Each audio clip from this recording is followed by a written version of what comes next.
لما تنزل مصر هتفتح لايف ما تخافش. ليه؟ هي مصر فيها فيروس لايف.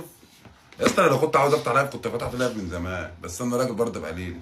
بص يا صاحبي، دي 90 جنيه بجيبها بالحلال كل يوم، يعني يومين تبقى 90 جنيه، بيكفوني وبيكفوا داري، وممكن ابعت منهم حاجه لاهلي، وراجل مبسوط ولا عندي مشاكل والحمد لله يا رب.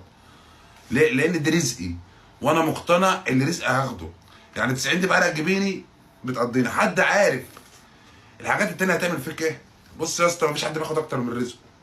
يعني انا لو مكتوب لي اخد حاجه من الدنيا دي انا هاخدها، فانا مقتنع بكده. فاللايفات دي اقسم بالله، انا عن نفسي ماليش دعوه باي حد.